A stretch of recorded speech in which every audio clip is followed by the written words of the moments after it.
Descubrir. Crear. Aprender. Participar. Televisión más internet.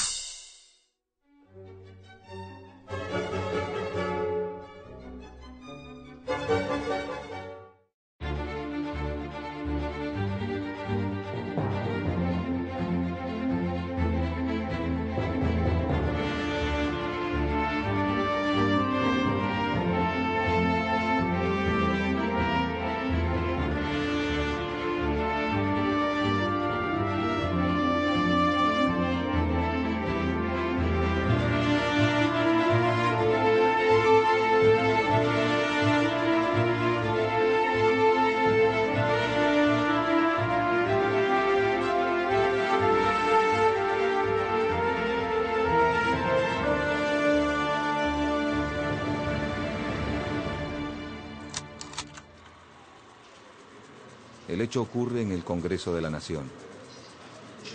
El debate en la Cámara de Senadores lleva más de un mes y transita por su momento más tenso.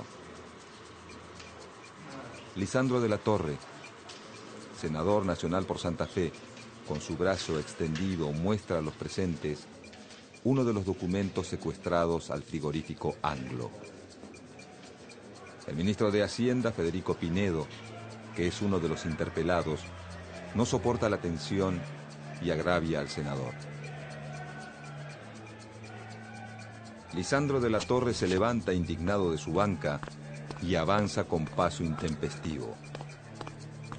El ministro de Agricultura, Luis Dujau, se interpone y lo golpea.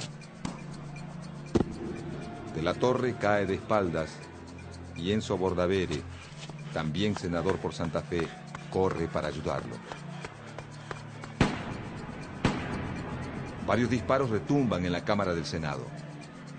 Bordavere, herido con 2 proyectiles en la espalda, gira para enfrentar al agresor. El excomisario Ramón Valdés Cora le dispara con frialdad. Otro balazo en el pecho. Enzo Bordavere se desploma frente a Lisandro de la Torre, el verdadero destinatario de las balas.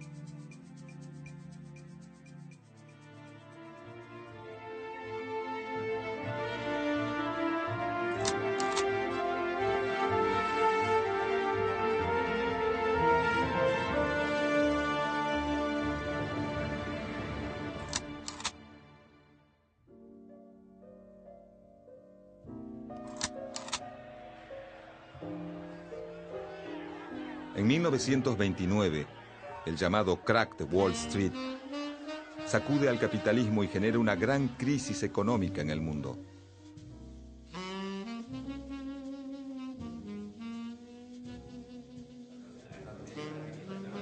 Gran Bretaña, el principal comprador de productos argentinos, despliega una serie de medidas para superar la crisis. Toma disposiciones proteccionistas y crea el Commonwealth, un área preferencial de compra y venta de productos con sus excolonias, entre las que se encuentran Australia, Nueva Zelanda y Canadá, grandes competidores de la Argentina en el mercado mundial de carnes.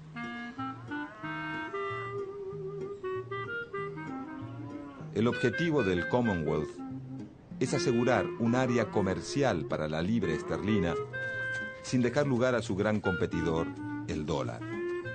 Esto es necesario porque no hay un patrón internacional de intercambio de moneda, ya que el patrón oro ha desaparecido. De esta manera busca generar relaciones comerciales estables entre los miembros. La situación para las carnes argentinas en el mercado mundial es complicada.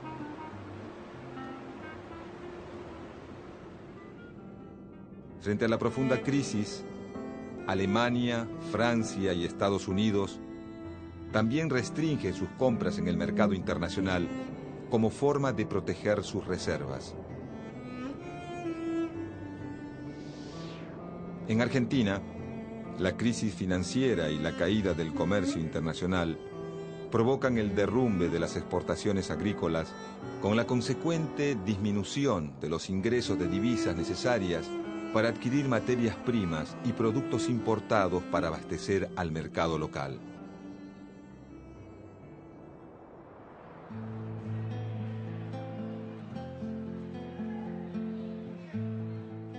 El gobierno de Hipólito Yrigoyen, sin embargo, sigue con una larga tradición argentina. Y a diferencia de lo que hacen las grandes potencias, continúa con los pagos de la deuda externa, lo que provoca un fuerte incremento en el déficit del Estado. La actividad industrial busca sustituir muchos de los productos importados y lo hace, en la mayoría de los casos, intensificando el uso de las instalaciones ya existentes.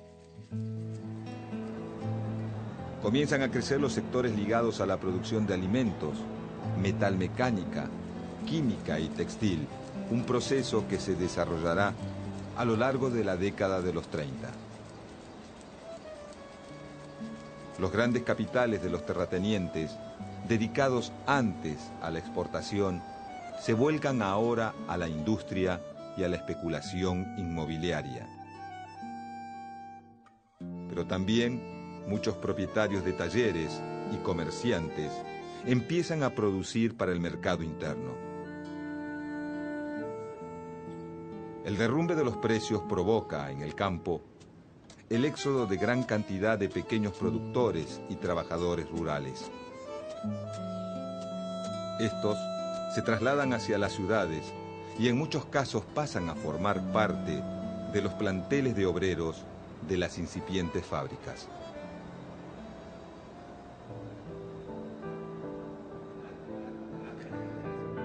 Son los años del segundo gobierno de Hipólito Yrigoyen, líder de la Unión Cívica Radical, el partido mayoritario que gobierna el país desde 1916. Pero ante la profunda crisis económica y el proceso inflacionario, los sectores medios y populares dejan gradualmente de apoyarlo.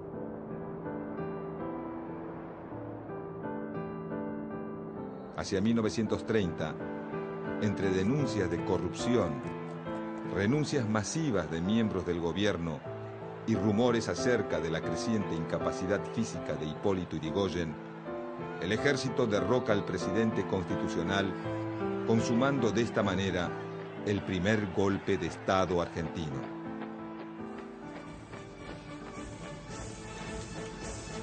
Las clases propietarias y los militares vacilan entre las diversas propuestas de acción. Por un lado, los nacionalistas, alentados por la propagación a nivel mundial de regímenes de este tipo, aspiran a un elitismo autoritario que acabe con el sistema de partidos.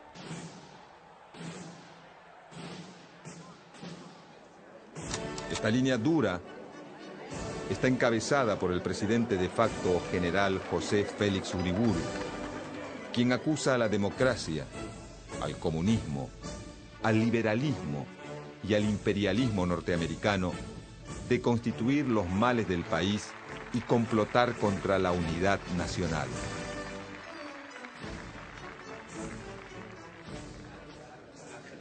Este grupo nacionalista pretende el gobierno de una minoría proveniente del ámbito militar, amalgamada por la Iglesia Católica y no atada a intereses extranjeros.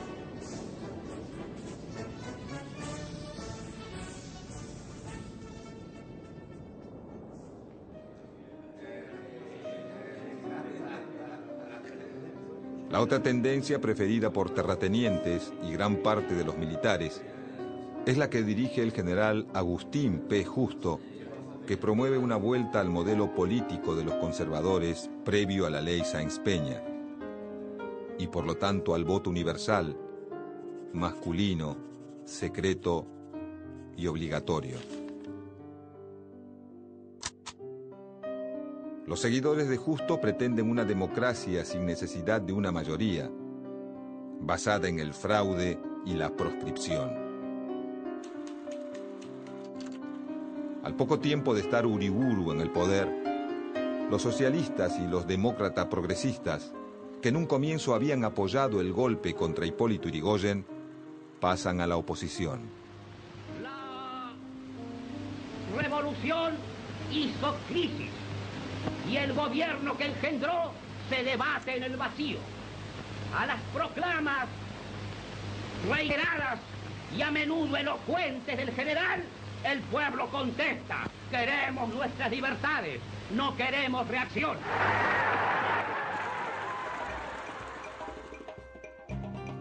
Y los conservadores fundan un nuevo partido, el Demócrata Nacional.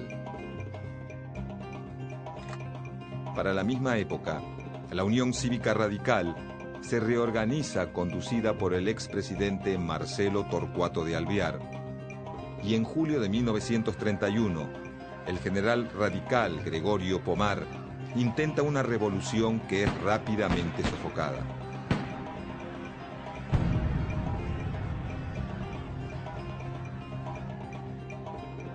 El gobierno de Uriburu utiliza el fallido intento revolucionario como excusa para apresar a toda la cúpula del partido.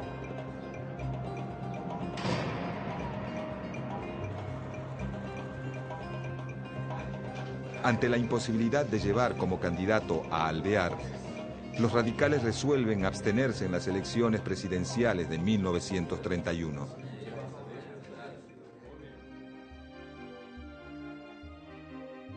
El Partido Demócrata Progresista se une al socialismo y presentan la fórmula Lisandro de la Torre-Nicolás Repetto, que es derrotada.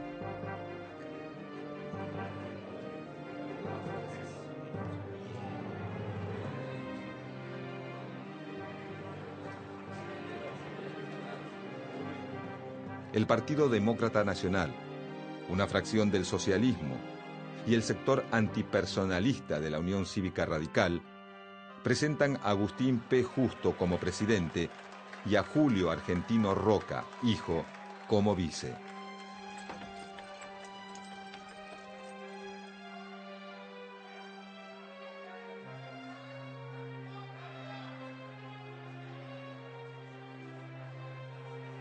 La fórmula Justo-Roca triunfa.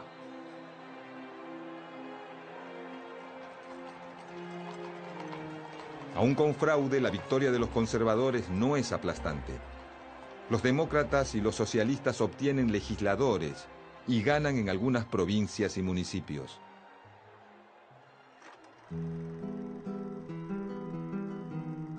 Hacia 1933, cuando empieza a notarse que la crisis iniciada en 1929 no es una más y que su profundidad alcanza niveles desconocidos hasta ese momento, el gobierno de Agustín P. Justo decide cambiar el rumbo de su política económica, nombrando a Federico Pinedo como ministro de Hacienda.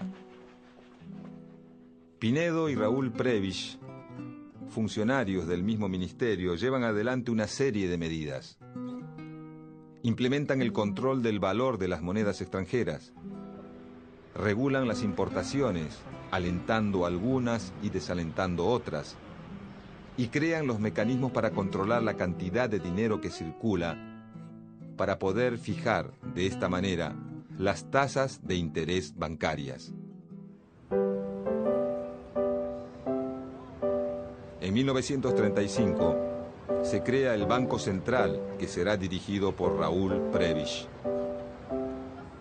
Se funda también un organismo estatal para liquidar las deudas de los bancos más golpeados por la crisis. Y se crean las juntas reguladoras de carne, de granos, de algodón y de vino, para asegurar con fondos del Estado un precio mínimo a los productores. Se busca también reforzar los lazos con Gran Bretaña, ya que el gobierno argentino teme por el futuro de las exportaciones de materias primas.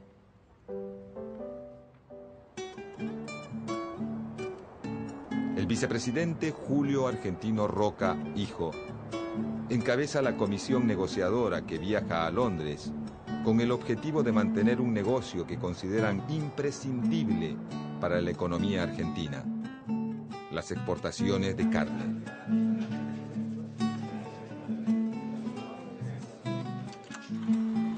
Las exportaciones se mantienen, pero a cambio, los británicos logran una extraordinaria negociación. Se aseguran que la totalidad de las libras ingresadas a la economía argentina se consuman en Gran Bretaña. Consiguen que se continúe con los pagos de la deuda a la banca inglesa en medio de esa profunda crisis, aun cuando la mayoría de los países han suspendido los pagos de sus compromisos. Obtienen un trato preferencial para la importación inglesa de carbón y bienes, para los ferrocarriles y los textiles. Y también logran que las ganancias de las empresas británicas radicadas en Argentina puedan ser remitidas libremente a su país de origen.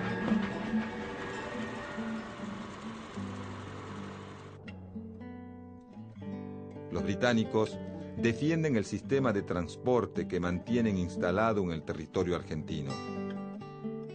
Pactan un trato benevolente para sus ferrocarriles y para la compañía Anglo de tranvías.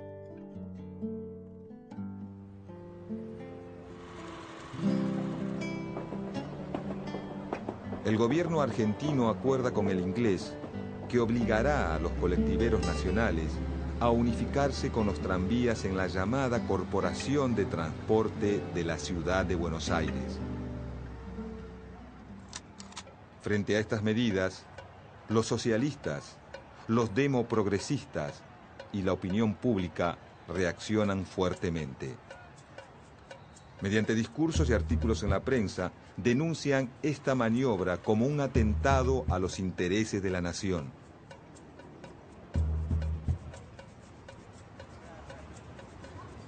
Todas las medidas del Tratado de Londres, llamado Pacto Roca-Runciman, le aseguran a Gran Bretaña el mercado argentino frente a la competencia de otros capitales. El Pacto Roca-Runciman es apoyado por los terratenientes y los ganaderos. Sin embargo, este último sector se divide. Los invernadores, que mantienen el mercado de las exportaciones, y los criadores, quienes quedan fuera del mercado inglés y quedan relegados a proveer al mercado interno, que paga un precio mucho menor por la carne.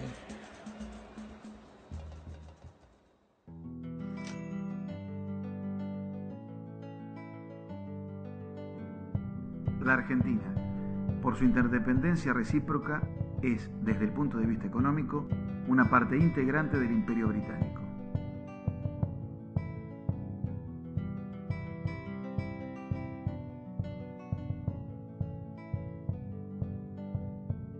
Los socialistas se oponen al pacto y denuncian las consecuencias sobre los consumidores. Es que el gobierno argentino le compra a Inglaterra lo que puede comprar más barato a Estados Unidos y a otros países, y le asegura además el monopolio del transporte a empresas británicas.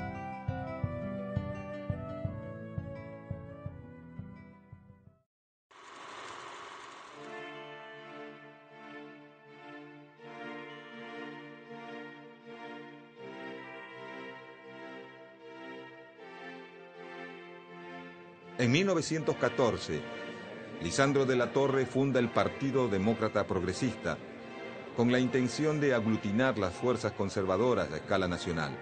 Aunque no lo consigue, es elegido diputado nacional en 1922, pero 3 años después se retira de la política para dedicarse a la administración de su estancia. En 1928, al ver a su partido en riesgo de disolución, retoma la actividad pública. Es nombrado senador nacional por Santa Fe y desde ese cargo denunciará el pacto Roca-Runciman y promoverá el debate.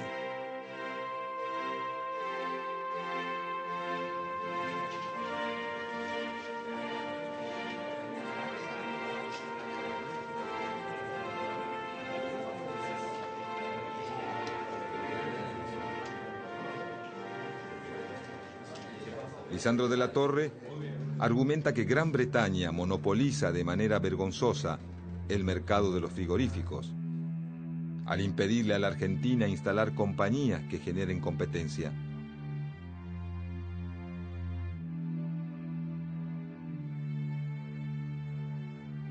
No podría decirse que la Argentina se haya convertido en un dominio británico porque Inglaterra no se toma la libertad de imponer a los dominios británicos semejantes humillaciones.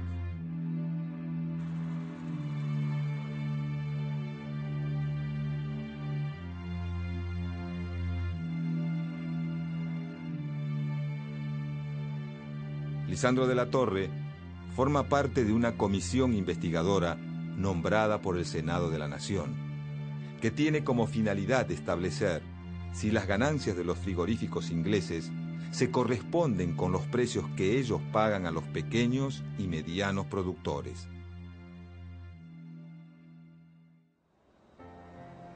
Los frigoríficos ingleses y norteamericanos manejan casi la totalidad del negocio de la carne. Mediante esta posición monopólica, ellos le fijan el precio a los productores. Las empresas frigoríficas se oponen a la investigación y rechazan mostrar sus libros de contabilidad. El presidente del frigorífico Anglo va preso por desacato.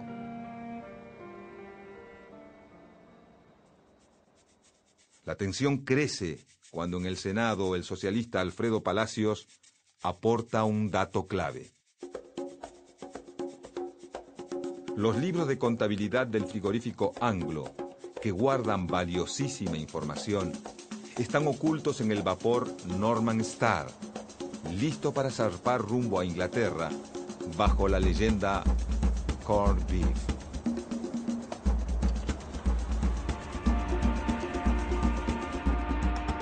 Unos días después, la empresa envía al Uruguay 6 cajones con libros y papeles comprometedores para evadir el control de la comisión investigadora.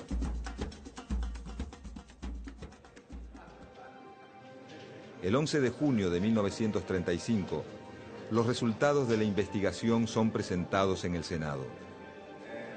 Lisandro de la Torre denuncia el robo frigorífico organizado y la acción extorsiva de un monopolio extranjero con la complicidad de un gobierno que unas veces lo deja hacer y otras lo protege directamente.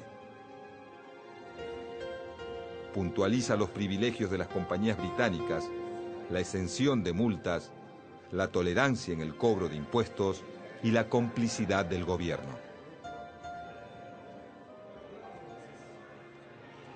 Revela que el ministro de Agricultura, Luis Duhau, es beneficiado con la compra de ganado de su propiedad por parte de los frigoríficos que están siendo investigados. Duhau, el ministro acusado, y Federico Pinedo, ministro de Hacienda y responsable técnico del Tratado Roca-Runciman, concurren al Senado durante 13 días consecutivos para contestar los cargos. El debate es seguido por Ramón Valdés Cora, un matón santafesino afiliado al Partido Conservador, que ha participado en el golpe de 1930 y cuya lealtad ha sido recompensada con el cargo de comisario, desde donde efectúa el cobro de coimas y la protección de capitalistas de juego. A nadie le llama la atención que el 23 de julio de 1935, Ramón Valdés Cora se encuentra en el Senado.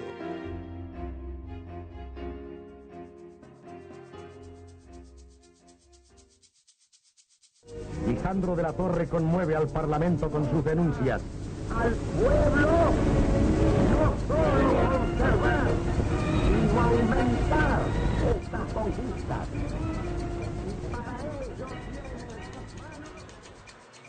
En plena sesión, Lisandro de la Torre es insultado por el ministro Pinedo y luego golpeado por Duhau.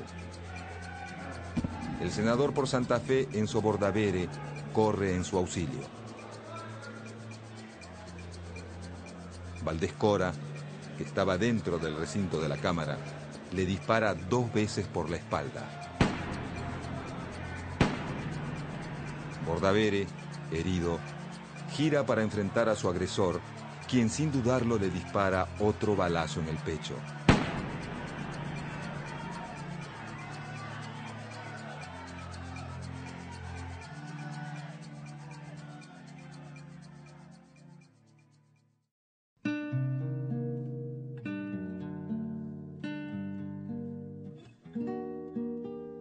El senador muere poco después en el Hospital Ramos Mejía.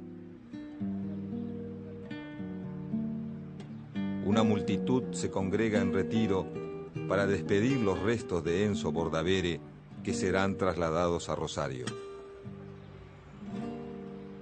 En el acto hablan Alfredo Palacios y Lisandro de la Torre, y la policía reprime a parte del público reunido. Al llegar a Rosario, unas 12.000 personas reciben al cuerpo en la estación y una multitud se acerca hasta el velatorio. En Buenos Aires, Valdés Cora declara que efectuó los disparos al creer que Bordavere agrediría al ministro Dujau.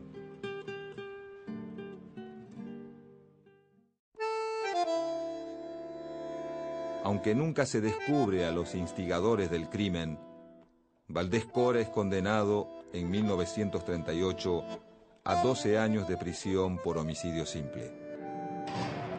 La justicia considera que no ha tenido el propósito preconcebido o deliberado de matar a Bordavere.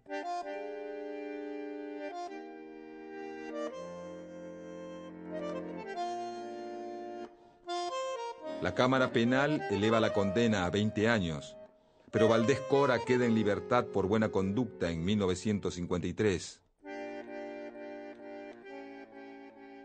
Acabará sus días por muerte natural en 1962.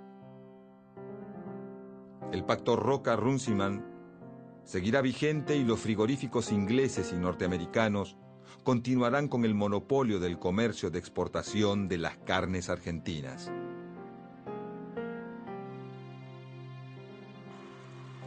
Durante este período, el Estado cumple por primera vez un papel regulador ante la situación generada por la crisis económica mundial y comprueba su capacidad de influir en la economía a través de medidas concretas que favorecen a un sector de la sociedad.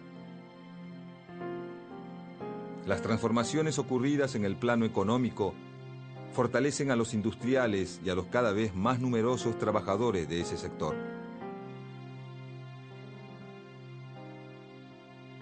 Luego de las presidencias radicales y del terror que provocan la Revolución Rusa y el ascenso del comunismo a las burguesías del mundo, la clase alta argentina no logra construir un partido conservador con un verdadero apoyo popular, pero consolida una alianza con la Iglesia y el Ejército, dos actores que pasarán al primer plano en la escena política nacional.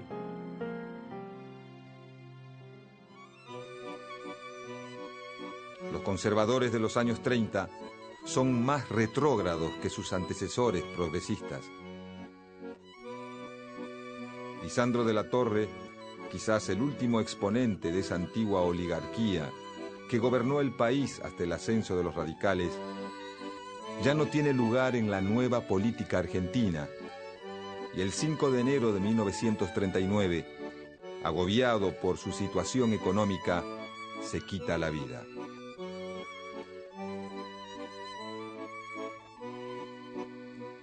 El intento fallido de asesinarlo y la muerte de Bordavere ocurrida en el Senado son la representación más clara de este oscuro período que será recordado por muchos como la década infame.